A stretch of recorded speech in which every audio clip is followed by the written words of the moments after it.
Welcome friends, मैं हूं Nitesh मुदड़ा, master CBSE से। और आज हम देखने वाले हैं, पिछले बार हमने 12.6 तक सॉल्व एग्जाम्पल और इंटेक्स प्रॉब्लम देखे थे, उसके आगे के प्रॉब्लम। तो शुरू करते हैं पेज नंबर 109 के प्रॉब्लम से। देखते हैं पहला प्रॉब्लम क्या है। On what factor does the resistance of a conductor depend. तो इसके लिए हमने चार फैक्टर्स देखे हैं, चार फैक्टर्स देखे हैं। मैं आपको एक बार बता देता हूँ, फिर से एक बार रिवीजन करवा देता हूँ कि चार फैक्टर कौन कौन देते हैं। कि पहला था लेंथ ऑफ द कंडक्टर, मैं शॉर्ट में लिख रहा हूँ। दूसरा था एरिया ऑफ क्रॉस सेक्शन,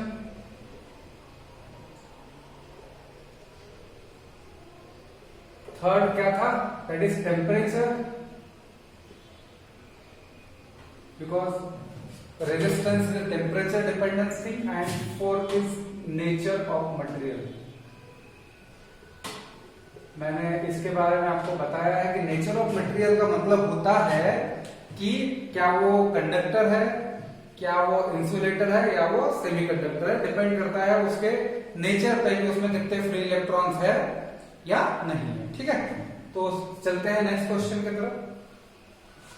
देखते हैं नेक्स्ट क्वेश्चन हमारा है क्या। Will the current flow more easily through a thick wire or a thin wire of the same material when it is connected to the same source? Yes. तो इसका answer हमको लिखना पड़ेगा सेकंड का। Second का आंसर क्या आएगा? Resistance is inversely proportional to area. Resistance is inversely proportional to area, and तो इनवर्सली प्रोपोर्शनल टू एरिया होने की वजह से क्या है, when the area increases the resistance decreases, and when area increases resistance decreases, and क्या होगा, when resistance decreases current increases, when resistance decreases current increases, right? Therefore current will flow more easily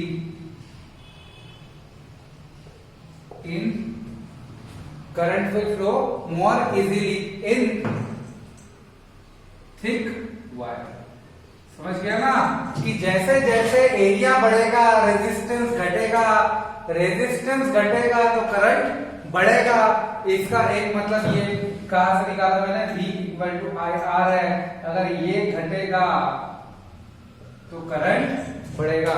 ठीक है, तो therefore thick wire से जो current flow होगा वो क्या होगा, ज्यादा होगा या बहुत इजीली होगा। ठीक है, देखते हैं next question.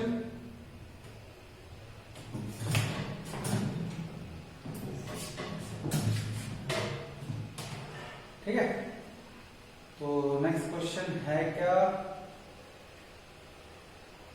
let the resistance of an element component remain constant when the potential difference across the two ends is decreases to half the former value. What will be change occur in the current? ठीक है, मतलब क्या किया है, let the resistance of electrical component remain constant. Resistance constant रहेगा, ठीक है, potential difference half कर दिया तो करंट को क्या इफेक्ट करेगा। तो थर्ड क्वेश्चन का आंसर हम ऐसा लिखेंगे, we know when R is constant, V directly proportional to I. Therefore, if V become half, then value of current will be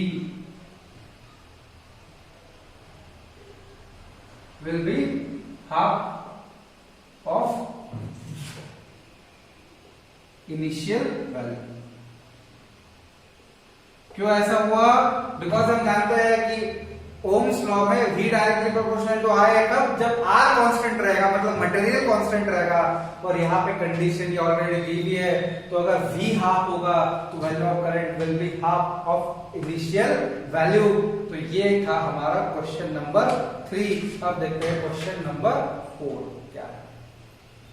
ठीक है, तो क्वेश्चन नंबर 4 क्या है, Why are the coils of electrical toaster and electrical iron made up of alloy rather than pure metal? तो इसमें दो point रहेंगे कि भाई अलॉय से क्यों बनाया जाता है, अलॉय से ही क्यों बनाया जाता है कंपोनेंट ऑफ इलेक्ट्रिकल कॉइल और इलेक्ट्रिकल टोस्टर, मतलब पानी गर्म करने के कॉइल्स, और इलेक्ट्रिकल टोस्टर जिसमें हमको ब्रेड गर्म करनी है। तो अब ये समझ लेना है कि दो कारण है। ठीक है, दो कारण बोलते हैं, पहला है resistivity, resistivity of alloy is very high। पहला है रेजिस्टिविटी हाई, किसके कंपैरिजन में, कंडक्टर के कंपैरिजन में, दैट्स वाई इनका रेजिस्टेंस बहुत ज्यादा रहेगा, दैट्स वाई ये काफी हीट प्रोड्यूस करेंगे। सेकंड पॉइंट जो रहेगा, आपको इसको इलेबोरेटिवली लिखना पड़ेगा, मैं सिर्फ समझा रहा हूं। ठीक है, आपको इलेबोरेटिवली लिखना पड़ेगा कि resistance of alloy is very high as compare to conductor and therefore it is used as second point, do not get oxidized, do not get oxidized at high temperature।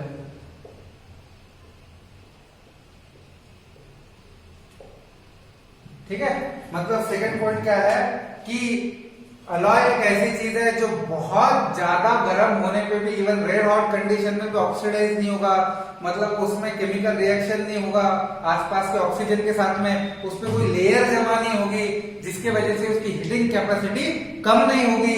इसीलिए हम मानते हैं कि अलॉय ये बेटर है for electrical toaster and electrical coils. ठीक है, तो लास्ट क्वेश्चन देखते हैं अब क्या है।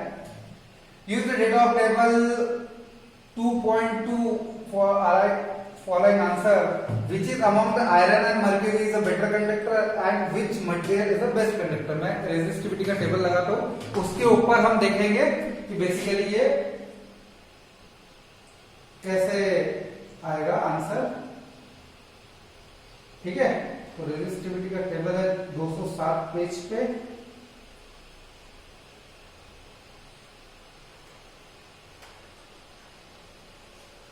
हमको देखो, मैं अभी मिटा देता हूं, मतलब आपको प्रॉपर दिखेगा इसमें से। ठीक है, अब हमको आयरन और मर्क्यूरी में बेहतर कंडक्टर कौन है वो बताना है। अब हम आयरन देखते हैं, आयरन का है 10 × 10⁻⁸ पे, और मर्क्यूरी का है 94 × 10⁻⁸ पे। मतलब आयरन की रेजिस्टिविटी कम है, इसलिए वो बेटर कंडक्टर रहेगा दोनों में से। ठीक है, दूसरा हमको क्वेश्चन पूछा था कि कौन सबसे बेहतर कंडक्टर रहेगा।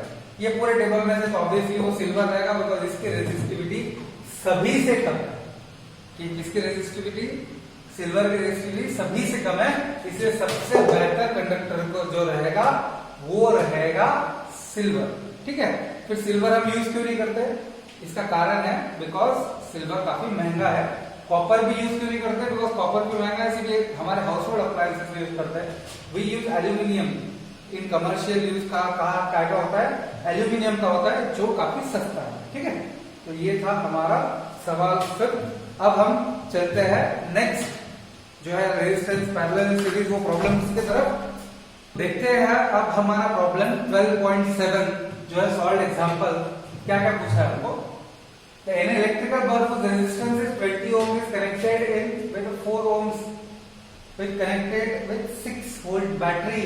Calculate first total resistance of a circuit, second current through the circuit, and third the potential difference across the electrical lamp and conductor। मतलब पोटेंशियल डिफरेंस ढूंढना है। ठीक है, तो मैं इसका गिवन डेटा लिख देता हूं। गिवन डेटा क्या है कि हमारे पास जो RB है, रेजिस्टेंस ऑफ बल्ब वो है 20 ओम, RC है मतलब रेजिस्टेंस ऑफ कंडक्टर जो है 4 ओम्स। ठीक है, उसके अलावा हमारे पास बैटरी है, वोल्टेज है हमारे पास 6 वोल्ट, और हमको टू फाइंड क्या है वो भी लिख लेते हैं। टू फाइंड, फर्स्ट है हमको R मतलब रिजल्टेंट रेजिस्टेंस, सेकेंड है I करंट थ्रू सर्किट, और थर्ड है हमको VB एंड VC मतलब वोल्टेज अक्रॉस बल्ब और वोल्टेज अक्रॉस कंडक्टर। ठीक है, तो ये देखते हैं कैसे सॉल्व करना है। ठीक है, अब जैसे आपने अभी डायग्राम देखा, जो रेजिस्टेंस जो वायर का रहता है वो हमेशा सीरीज में रहता है बल्ब के। ठीक है, किसमें रहता है? सीरीज में। तो हम इसको कैसे सॉल्व करेंगे? टोटल रेजिस्टेंस निकालने के लिए by law of combination of resistor in series से सॉल्व करेंगे। तो देखते हैं। ठीक है, तो ये हो गया हमारा गिवन डेटा और ये हो गया हमारा टू पॉइंट। अब करते हैं सॉल्यूशन। सबसे पहले हमको ढूंढना है रिजल्टेंट रेजिस्टेंस। रिजल्टेंट रेजिस्टेंस का मतलब मैंने आपको समझाया था क्लास में कि रिजल्टेंट रेजिस्टेंस का मतलब होता है ये जो दो रेजिस्टेंस है 4 ओम्स और 20 ओम्स के, इसके जगह पे हमको एक सिंगल रेजिस्टेंस ढूंढना है जो सेम इफेक्ट है। सेम इफेक्ट का मतलब भी मैंने आपको समझाया था करंट की वैल्यू, कि सर्किट में जो करंट की वैल्यू पहले थी वो बाद में भी रहनी चाहिए, ऐसा सेम इफेक्ट। इसलिए हम ढूंढते हैं रिजल्टेंट रेजिस्टेंस। तो रिजल्टेंट रेजिस्टेंस यहाँ पे as RB and RC are in series, because मैंने आपको क्या बताया कि जो ये क्वेश्चन में जो वायर है और जो बल्ब है वो सीरीज में है, therefore by law of combination of resistance in series, by law of combination of resistor in series क्या होगा कि R equal to RB plus RC मतलब क्या होगा 20 plus 4 that is equal to 24 ohms. It is a resultant resistance, जो हमारा answer आ गया पहला। ठीक है, अब सेकंड हमको क्या निकालना है? Current through circuit. क्या निकालना है? करंट थ्रू सर्किट निकालना है। अब हम करंट थ्रू सर्किट कैसे निकालते हैं? बाय ओम्स लॉ से। By ohms law V equal to क्या है? IR है। V कितना है? 6। R कितना है? 24। I निकल जाएगा। Therefore I equal to 6 by 24 that is equal to 1 by 4 मतलब क्या होगा? 1 बाय 4 एम्पियर। 1 बाय 4 एम्पियर या 0.25 एम्पियर। ये हमारा हो गया answer of current into the circuit. मतलब ये दो क्वेश्चन के हमारे आंसर आ गए कि पहला कि रिजल्टेंट रेजिस्टेंस क्या है जो सीरीज से हमने निकाला 24, और सेकंड हमारा आंसर आया करंट थ्रू सर्किट जो हमने निकाला 25। अब देखिए, अब हम करेंगे इसका थर्ड पार्ट जो है VB और VC। अब ध्यान दीजिए कि जब भी मैंने आपको एक बार तक समझाया ओम्स लॉ के न्यूमेरिकल में, जब भी आपको वोल्टेज चाहिए तो आपको दो चीजें लगेंगी, करंट और रेजिस्टेंस। तो हम ये डायग्राम एक बार फिर से देखते हैं। चलो, तो ये डायग्राम में आप देखेंगे कि करंट I 4 के थ्रू भी जा रहा है और बल्ब के थ्रू भी जा रहा है, और वो I हमने निकाला है 1.4। रेजिस्टेंस हमको पता है कि कंडक्टर का कितना है 4 और बल्ब का कितना है 20। तो हम ये फॉर्मूला ओम्स लॉ में रख के वोल्टेज अक्रॉस बल्ब और वोल्टेज अक्रॉस कंडक्टर निकाल सकते हैं, तो निकालते हैं। ठीक है, third voltage across bulb.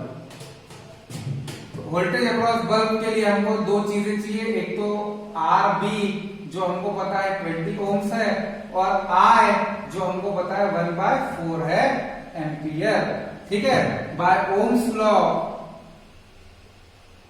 Bye ohms law VB equal to RB into I, therefore VB equal to 20 into 1/4 और ये क्या हो जाएगा 5, therefore VB equal to 5 volt. मतलब आप देख रहे हैं कि टोटल 6 वोल्ट वोल्टेज था, उसमें का 5 वोल्ट कहां जा रहा है? बल्ब के पास जा रहा है। तो आप ढूंढेंगे वोल्टेज अक्रॉस कंडक्टर। कैसे ढूंढेंगे? वोल्टेज अक्रॉस कंडक्टर, उसके लिए भी हमको लगेगा RC जो है 4 ओम्स, I जो है 1/4 एम्पियर, क्या है 1/4 ampere. Therefore by ohms law क्या होगा, VC equal to I into RC। Therefore VC equal to voltage across conductor equal to 4 into 1/4, that is equal to 1 ohms, that is equal to 1 volt, sorry, that is equal to 1 volt। तो ये हमारे तीनों question का answer हो गया कि total resistance कितना है 24, तो करंट थ्रू द सर्किट कितना है 4, और ये बल्ब के अक्रॉस 5 वोल्ट, कंडक्टर के अक्रॉस 1 वोल्ट। और आप देखो चेक, आपको अगर आंसर करना है तो कैसे करना है, 5 + 1 कितना होता है 6। तो इसका मतलब हमारा आंसर क्या है, सही है। तो ये था हमारा क्वेश्चन सॉल्व एग्जांपल जो था 12.7, जो कि था 12.7, ठीक है। तो एक बार अगर आपको इसको देखना है तो आप इसको वीडियो को यहाँ पे पॉज कर लीजिएगा, एक बार देख लीजिए, फिर खुद सॉल्व करके देखिए और आगे बढ़िए। तो चलते हैं अगले क्वेश्चन के तरफ, जो है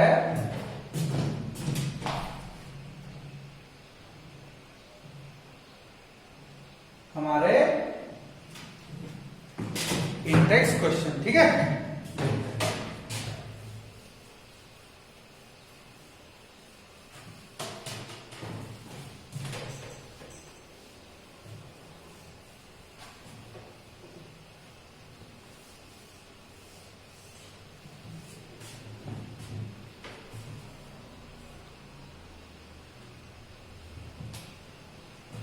Draw a schematic diagram of circuit consists of battery of 3 cell of 2 volt each, 5 and 8 ohm resistor and 12 ohm resistor, plug, key and all connected in series। अब ध्यान दीजिए, हमको 3 चीजें दी, 3 सेल 2 वोल्ट के, 5 ओम्स और 8 ओम्स का resistor, हमको निकालना है प्लग की, ठीक है, और 12 ओम्स का रेजिस्टर है। एक बार हम और गिवन डेटा चेक कर लेते हैं, क्वेश्चन एक बार फिर से देख के, ठीक है। तो देखते हैं क्या था फिर से एक बार, कि हमारे पास 2 वोल्ट 5 8 12 और एक प्लग की और सीरीज में जोड़ना है। तो ध्यान दीजिए, अब हमको सब सीरीज में जोड़ना है तो हम क्या करेंगे, पहले रेजिस्टर जोड़ लेंगे 5 8 और 12, इसके ऊपर लिख देंगे 5 ओम्स 8 ओम्स और 12 ओम्स, ठीक है। अब हमको एक प्लग की चाहिए, वो जोड़ देंगे, ठीक है। और हमको क्या चाहिए, 3 सेल 2 वोल्ट के, तो पहला सेल मैंने निकाला, ये एक सेल, दूसरा सेल मैंने निकाला, ये दूसरा सेल, तीसरा सेल मैंने निकाला, तीसरा सेल, और ये हमने जोड़ दिया, ठीक है। अब यहाँ पे 3 सेल है, इसलिए हम लिखेंगे 6 वोल्ट, ये रहेगा डायरेक्शन ऑफ करंट, ये क्लोज है, ठीक है। तो ये हो गया हमारा circuit diagram of first question, जो था कि हमको 5 8 12 ओम्स को सीरीज में जोड़ना है, उसमें एक प्लग की जोड़नी है और 3 सेल 2 वोल्ट के जोड़ने हैं। 2 वोल्ट के 3 सेल का मतलब होता है 6 वोल्ट, ठीक है। तो अब हम देखते हैं क्वेश्चन नंबर 2, इसी में का जो इसके ऊपर ही बेस्ड है, ठीक है। तो देखते हैं दूसरा क्वेश्चन क्या बोल रहा है, redraw the question putting the ammeter to measure a current through the resistor and voltmeter to measure a potential difference across the 12 ohm resistor, ठीक है। तो अब देखना है कि एक बार फिर से देखते हैं कि 2 पॉइंट क्या है। 2 पॉइंट हमको है कि करंट थ्रू रेजिस्टर और वोल्टेज अक्रॉस 12 ओम्स, ठीक है। तो अब यही क्वेश्चन में, सेकंड क्वेश्चन में हमको 2 पॉइंट क्या है, टू फाइंड है आई फर्स्ट और सेकेंड है वोल्टेज अक्रॉस 12 ओम रेजिस्टर। मतलब यही डायग्राम फिर से निकालने को बोल रहे हैं, तो हम क्यों निकाले भाई, हम तो निकाले हुए हैं। तो हम क्या करेंगे, इसको मॉडिफाई करते हैं, हम यहाँ पे डाल देंगे एमीटर। हम क्या डाल देंगे, एमीटर डाल देंगे एक, और यहाँ पे हम डाल देंगे वोल्ट मीटर। ठीक है, एमीटर डाल देंगे और वोल्ट मीटर डाल देंगे। और अब चलो सॉल्व करते हैं करंट के लिए। तो पहला solution, first finding current in circuit. अब ध्यान दीजिए, ओम्स लॉ के हिसाब से V equal to I R. क्या है, V equal to I R. मतलब अगर करंट आपको चाहिए तो आपको रेजिस्टेंस और वोल्टेज लगेगा। तो क्या वोल्टेज मेरे पास है, यस 6 वोल्टेज तो मेरे पास है, बट रेजिस्टेंस नहीं है, बिकॉज 3 रेजिस्टेंस है। 3 रेजिस्टेंस है, तो पहले मुझे क्या करना पड़ेगा, उसका इक्विवेलेंट या रिजल्टेंट रेजिस्टेंस निकालना पड़ेगा। तब मेरे पास दो चीजें आएंगी, आर और बी, तब मैं क्या निकाल पाऊंगा, आई निकाल पाऊंगा। इसीलिए पहले मैं क्या कर रहा हूं, ऐसे क्वेश्चन में सबसे पहले रिजल्टेंट रेजिस्टेंस निकाल रहा हूं। बिकॉज जो करंट सर्किट में आता है वो एक इंडिविजुअल रेजिस्टर या अकेले रेजिस्टेंस की वजह से नहीं आता, वो सारों का जो मिक्स रेजिस्टेंस है उस वजह से आता है। तो देखते हैं, ठीक है। तो ये एक पोर्शन में हमको क्या करना है, finding resultant resistance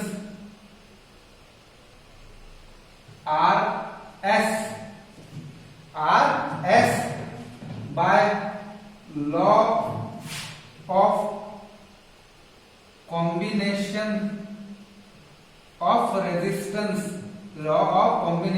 resistance in series. Therefore RS equal to R1 plus R2 plus R3। तो अब R1 plus R2 plus R3, तो हमको इसको क्या बोलना पड़ेगा, ये है R1, ये है R2 और ये है R3। Therefore क्या होगा, 5 plus 8 plus 12 that is equal to 25 ohms। ये हो गया RS। अभी RS आ गया, अब हमारे पास R भी है, हमारे पास V भी है, तो I निकलेगा। Therefore by Ohm's law V equal to IR। क्या है, V इक्वल टू क्या है, IR है, और V क्या है यहाँ पे 6, I ढूंढना है, और R क्या है 25। अब देखते हैं, therefore R equal to 6 by 25। ये क्या हो गया, 6 by 25 एम्पियर। अब आप इसको ऐसे भी रख सकते हैं या आप इसको सॉल्व कर सकते हैं। तो मैं इसको सॉल्व करके बता रहा हूं आपको। 0.60 हुआ, मतलब 2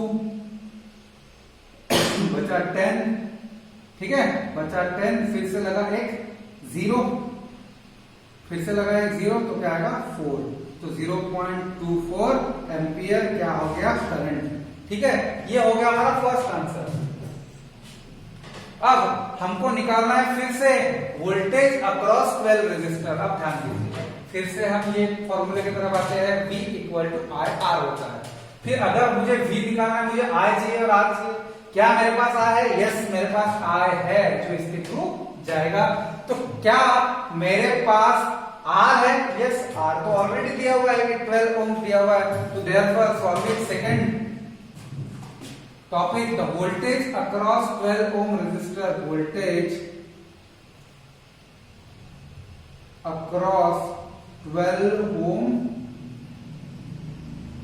resistor. Therefore V equal to क्या है, सॉरी R इक्वल टू क्या है, दैट इज 0.24 एम्पियर, और R इक्वल टू क्या है 12 ओम।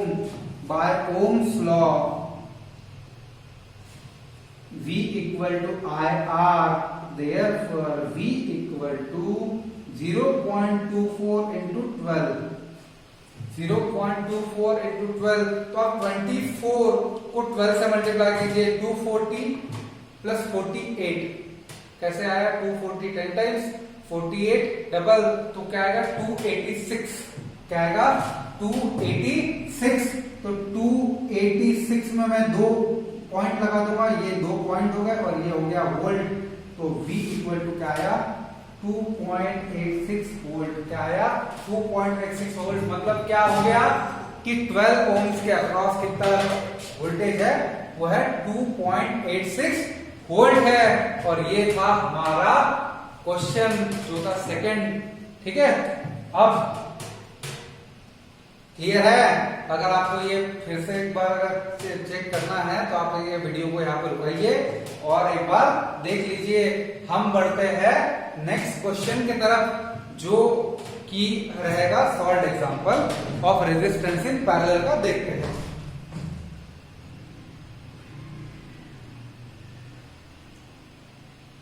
स्टूडेंट्स बढ़ते हैं नेक्स्ट क्वेश्चन की तरफ, देखते हैं जो है 12.8 in the circuit diagram as shown in figure 12.20 suppose the resistor R1 R2 R3 are value of 5 10 30 respectively, मतलब 5 10 30 है respectively, which have battery of 12 volt, calculate current। मैं एक बार आपको डायग्राम 12.10 मैं आपको एक बार डायग्राम दिखा देता हूँ।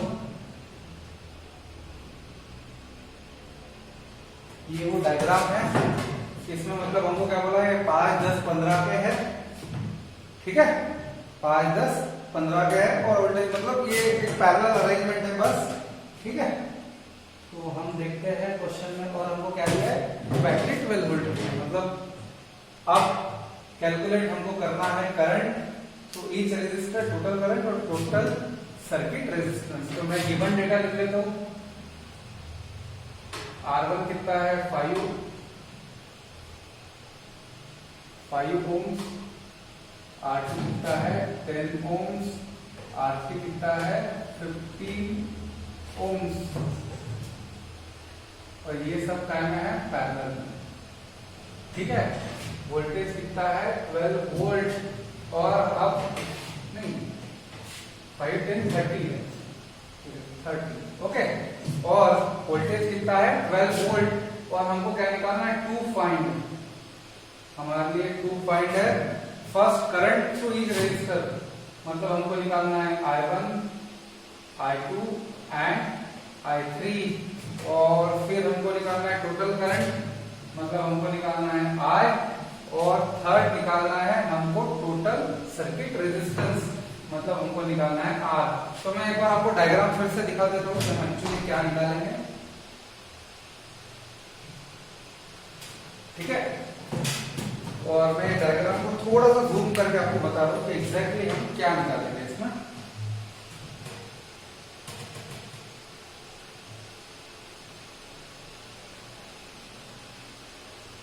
ठीक है, ये हमारा हो गया डायग्राम। अब हमारे को क्वेश्चन में क्या दिया है कि ये 5 ओम्स है, ये 10 ओम्स है और 30 ओम्स है।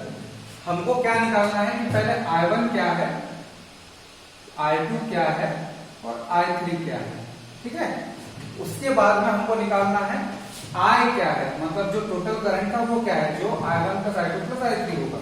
और फिर हमको निकालना है कि ये 3 रेजिस्टर मिलके जो एक सिंगल रेजिस्टर बनेगा, जिसको हम क्या बोलेंगे R रिजल्टेंट रेजिस्टर, उसकी वैल्यू क्या है, ठीक है। तो आपको समझ गया होगा कि I1 I2 I3 में किसको लिख रहा हो और I किसको लिख रहा हो और R किसको लिख रहा हो, ठीक है। अब हम सॉल्व करते हैं ये क्वेश्चन को। तो ये डायग्राम आपको समझ गया, ठीक है। तो वोल्टेज यहाँ पे 12 वोल्ट रहेगा, वोल्टेज क्या रहेगा 12 वोल्ट रहेगा। तो शुरू करते हैं क्वेश्चन को। अब मैं एक चीज और समझाना चाहूंगा यहाँ पे 2 मिनट, कि X और Y के बीच में जो वोल्टेज रहेगा वही वोल्टेज रहेगा जो यहाँ पे सर्किट में रहेगा। मतलब जब भी हम ओम्स लॉ लगाएंगे, R1 R2 और I3 के लिए करंट निकालने के लिए, तो वोल्टेज कौन सा यूज करेंगे 12 वोल्ट, जो ऑलरेडी हमको दिया है, ठीक है। तो शुरू करते हैं, मैं इसको मिटा देता हूँ, शुरू करते हैं, ठीक है। तो पहला सवाल गिवन के बाद में सॉल्यूशन में कि करंट थ्रू ईच रेजिस्टर, ठीक है। तो by ohms law V equal to IR, therefore V equal to IR1, V equal to IR1। क्यों मैंने ऐसा लिखा? बिकॉज तीनों पैरेलल में है, तो उसमें V कांस्टेंट होगा, I1 R1 रहेगा, मतलब V equal to I1 R1, therefore V कितना है बच्चों? 12, I1 हमको निकालना है, R1 कितना है? 5, therefore I1 कितना निकला बच्चों? दैट इज 5 बाय और सॉरी 12 बाय 5 एम्पियर। ये हो गया हमारा फर्स्ट, ठीक है। सिमिलरली हमको ऐसा लिखना है, अब डायरेक्ट करेंगे। Similarly I2 equal to V by R2, that is equal to 12 by 10 ampere. ये हो गया हमारा second. Similarly I3 V by R3, therefore 12 by 30 ampere. अब मैं इसको सॉल्व क्यों नहीं कर रहा हूँ, उसका कारण आपको बता रहा हूँ कि मुझे आखिरी को एड अप करना है। अगर आप इसको ऐसे छोड़े तो भी चलेगा, आप अगर इसको डेसिमल फ्रैक्शन में निकालना चाहे तो भी चलेगा। ये होगा 12.4 एम्पियर, ये होगा 1.2 एम्पियर, और ये होगा जैसे 4 टाइम्स और 10 टाइम्स, तो 0.4 एम्पियर। आप देख पा रहे हैं कि हमने current I1, I2, I3 decimal के फॉर्म में भी निकाल दिया। अब ये हो गया फर्स्ट क्वेश्चन। दूसरा था टोटल करंट। मैंने आपको बताया था किरचॉफ लॉ है, जब आपको 11th 12th में आएगा, वो क्या बताता है कि जो करंट एक जगह पे आया वही करंट गया। इसका मतलब क्या है? Therefore total current I equal to I1 plus I2 plus I3, जो है 2.4 प्लस 1.2 प्लस 0.4, तो 2.4 प्लस 1.2 3.6 प्लस मतलब टोटल 4 एम्पियर। ये क्या हो गया? टोटल करंट, ठीक है। अब हमको निकालना है टोटल रेजिस्टेंस, तो इसको सॉल्व करेंगे कि यहाँ पे as R1, R2 and R3 are in parallel, यहाँ पे पैरेलल अरेंजमेंट में है वो। Therefore by law of combination of resistance in parallel, law of combination of resistance in parallel क्या आएगा? 1 by R जो रहता है resultant resistance equal to 1 upon R1 plus 1 upon R2 plus 1 upon R3 आएगा। Therefore मैं लिखता हूँ therefore 1 upon R equal to 1 upon 5 plus 1 upon 10 plus 1 upon 30। मैं मान लेता हूँ कि 30 क्या है हमारा? LCM। 30 क्या है हमारा? LCM। 5 कितने टाइम्स 30 होता है? 6 टाइम्स। 10 कितने टाइम्स 30 होता है? 3 टाइम्स। 30 कितने टाइम्स 30 होता है? 1 टाइम्स। तो देयरफॉर ये क्या हो गया? 10 by 30। बट ये हमारा आंसर किसका है? 1 by R का है। Therefore R equal to 30 by 10 that is equal to 3 ohms. तो ये हो गए हमारे फाइनल आंसर्स, जो है I1, I2, I3 2.4, 1.2, 0.4 और टोटल करंट आ गया 4 एम्पियर और टोटल रेजिस्टेंस जो आया वो है 3 ओम्स। तो अब हम बढ़ते हैं आगे। अगर आपको ये फिर से देखना है क्वेश्चन, तो आप यहाँ पे वीडियो को पॉज कर लीजिए, एक बार go through it, solve again in your text book और फिर आगे बढ़िए। देखते हैं हम नेक्स्ट क्वेश्चन, राइट। तो हमारा नेक्स्ट क्वेश्चन जो है वो है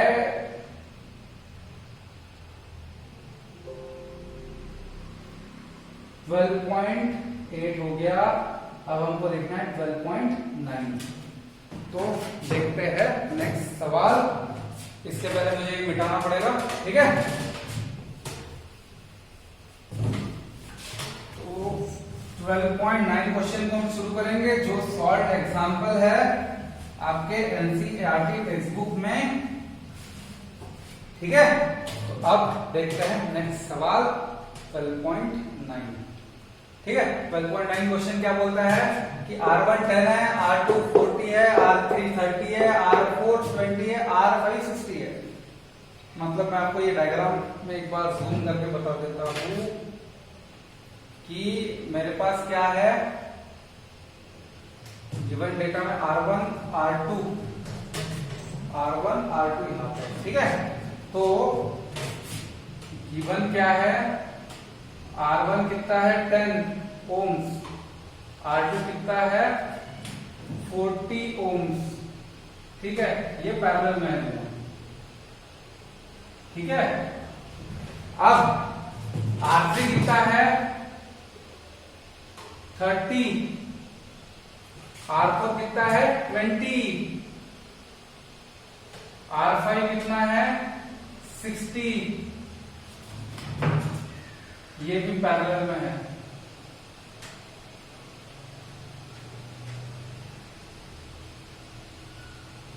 ठीक है, और आप देख रहे होंगे ये दोनों पैरेलल में है, ये दोनों पैरेलल में। इसका एक छोटा डायग्राम बना के बताओ, जब हम इसको सॉल्व कर लेंगे, इसको सॉल्व कर लेंगे, तो देखो डायग्राम कुछ ऐसा बनेगा।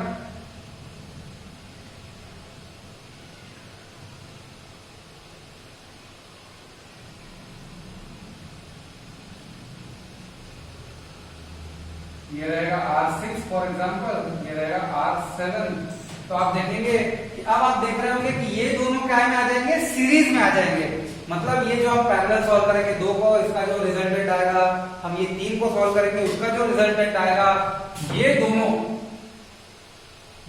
क्या हो जाएंगे इन सीरीज। ये दोनों क्या हो जाएंगे इन सीरीज। इनका रिजल्टेंट रेजिस्टेंस क्या में आएगा, सीरीज में आएगा। ठीक है, तो अब हमको क्या करना है, 12 वोल्ट की बैटरी है, तो वोल्टेज लिख दिया मैंने 12, और current arrangement, calculate the total resistance of the circuit, total current flowing through the circuit. मतलब आपको निकालना है I और R। काफी सिंपल सवाल है, तो हमको टू फाइंड क्या है, I और R है। टू फाइंड क्या है,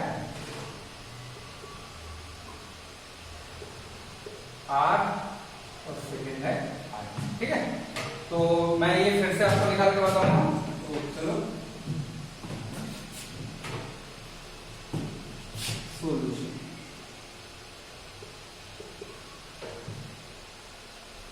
To find total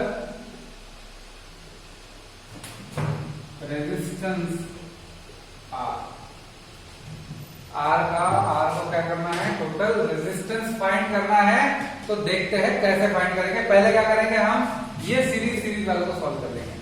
as R1 and R2 are in parallel by law of combination। क्या है, R1 R2 are in parallel by law of combination in parallel। Let R5 R6 is resultant of R1 and R2। Therefore क्या होगा, law of combination parallel लगाना है। इन दोनों के जो resultant resistance को हमने R6 ले लिया, 1/R6 equal to 1/R1 plus 1/R2। Therefore 1/R6 क्या होगा, 1/R6 1 अपॉन क्या है 10 प्लस 1/40। मैं मान लेता हूँ 40 मेरा एलसीएम 10 कितने का 40 होता है, 4 का, 4 plus 1। Therefore R6 equal to 40/5। उल्टा कर देंगे ना, ये 1/R6 था, R6 चाहिए तो हम उल्टा कर देंगे, तो ये हो गया 8। Therefore 8 ohms। ये हमारा आ गया फर्स्ट आंसर, R6 है। Similarly let R7 be resultant of R3, R4 and R5। therefore ये भी तो पैरेलल में है, इसलिए सिमिलरली इसको सॉल्व करेंगे। R7 equal to 1 by R3 plus 1 by R4 plus 1 by R5 जो कि है 30, 20 और 60। 1 by 30 plus 1 by 20 plus 1 by 60। LCM क्या हो गया? 60। एलसीएम क्या हो गया? 60। तो 30 2 सा होता है इसलिए आप लिखेंगे 2, 20 3 सा होता है इसलिए लिखेंगे 3 और 60 1 सा होता है इसलिए लिखेंगे 1। therefore R7 ये 1 by R7 का आंसर आया था 6 by 60, तो R7 क्या हो जाएगा? 60 by 6, therefore 10 ohms। तो ये हमारे दो आ गए, R6 और R7। अब डायग्राम कैसे चेंज होगी वो निकाल लेते हैं।